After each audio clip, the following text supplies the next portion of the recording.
Hey guys, welcome back to Texas Family Life. This is Christy, mom of 5. I'm going to show you 3 of my favorite meals that are meatless for a Good Friday meal. First is going to be monkey bread. You need 2 packs of biscuits, a stick of butter, cinnamon, sugar, walnuts, or any kind of nuts. And go ahead and combine the sugar and the cinnamon and set that aside. All the recipes will be in the comments below. You can find them in the area below. The next thing you're going to do is cut the biscuits into quarters. I'm using 2 packs of biscuit dough.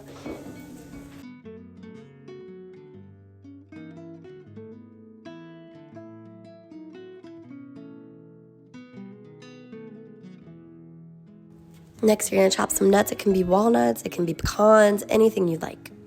Melt the butter, and you're going to use that for making the monkey bread. Just roll it into balls, dip it in the butter, and then dip it in the sugar and cinnamon mixture, put it in the bundt pan. You can also use a loaf pan if you want, but it just comes out prettier, I believe, in a bundt pan. This is a great breakfast to allow the little ones to help. They have a lot of fun getting their hands a little bit messy. My biggest rule is do not lick your fingers in between making the bread. But other than that, they have a lot of fun. I've got to give a little bit of instruction on how to roll it around, but once they were told how to do it, they had a great deal of fun. And I know it's something that they're going to remember for many years to come.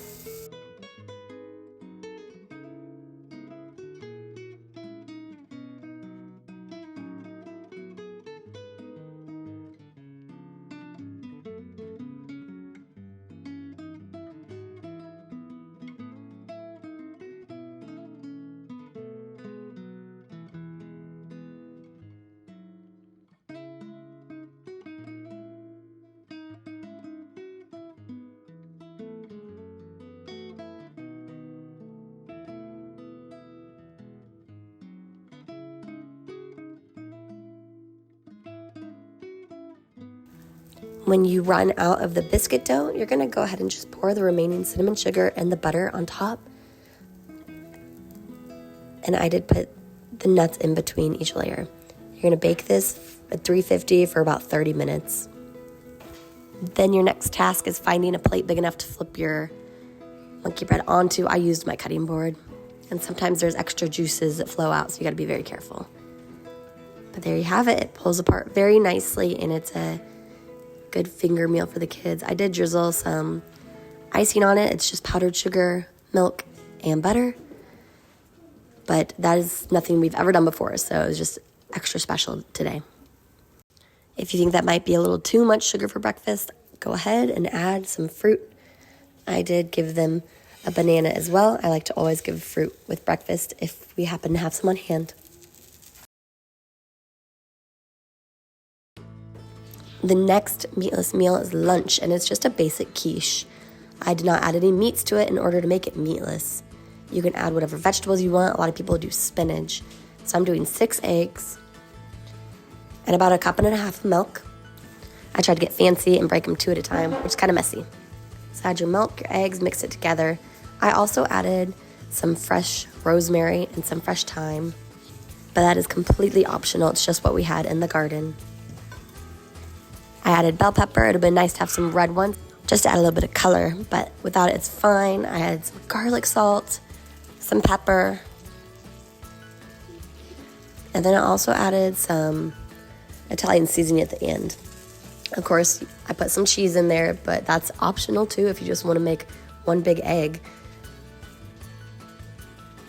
And I have a few children that don't really like cheese, but they ended up very much liking it in this.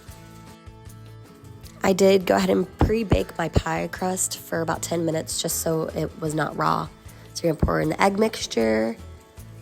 You can top it with anything you'd like. I'm doing some rosemary salt here that my husband made just to add some extra yumminess. And into the oven it goes for about 20 minutes. And it is ready to go. Like I said, all these recipes will be below. You can find them there. all the ingredients and times and everything like that.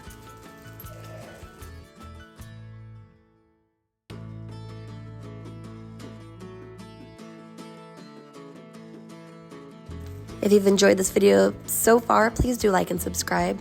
And go ahead and comment below what your favorite meatless meal has been so far that you've made for your family. And is it one that I've done, or is it one that you'd like me to try for my family? Because we are always excited to try new meals and to add more for our go-to list of things that I can bake for the kiddos.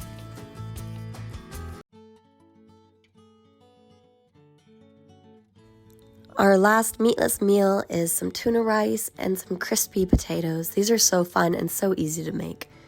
First, you buy these little tiny potatoes and you boil them just until they're tender enough to poke with a fork.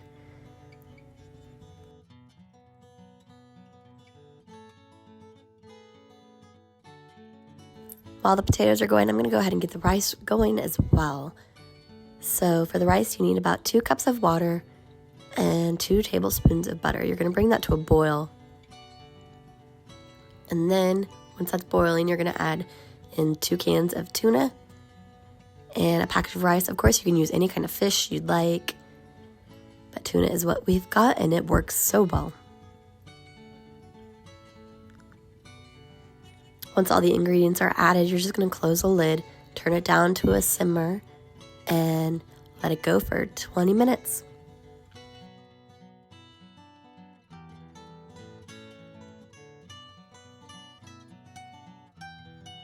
Go ahead and prep a pan with some parchment paper and make your seasoning for the potatoes. I'm doing salt, Italian seasoning, and of course some pepper. I go ahead and mix it together with my fingers to make sure there aren't any clumps in there.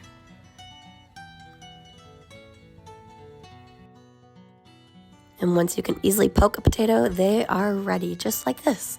So I'm going to drain off the extra water and put all the potatoes on that pan.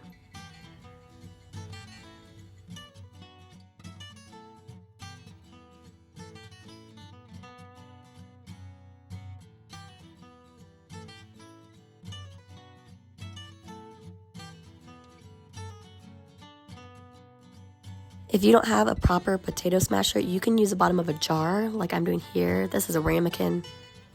So I'm just going to push gently on the potatoes and they squish very easily. Sometimes they get stuck, but that's okay. But super quick. And once they are all squished, you're going to go ahead and drizzle some olive oil on, or the oil of your choice. I would use butter, but this is just much easier. And butter does burn very easily. You can be generous with the seasonings, or you can just put a little bit on. It doesn't really matter. It's your choice. This will help the seasonings stick to the potatoes, and it's also a lot of seasonings. Great tasty. Load them up. You're going to put this in the oven and let it bake until these are crispy. So I think I did about 20 minutes here.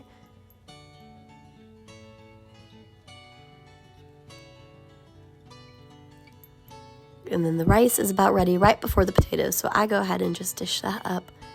Everyone gets a nice little heaping spoonful of rice, followed by a couple of potatoes. We ended up having 0 potatoes left over and not much rice either. Everyone wanted seconds, and it was just a really great hit. I hope you guys enjoyed this video. Please, like I said, don't forget to like and subscribe, and I truly hope you have a blessed rest of your week.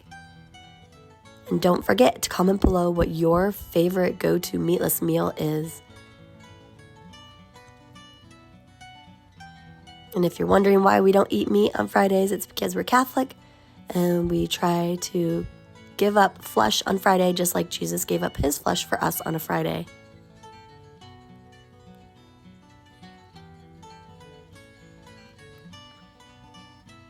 If you're looking for more meatless meals, you can find some links to my other videos in the section below. I have a couple other videos that have some really great meatless meal ideas. Bye, guys.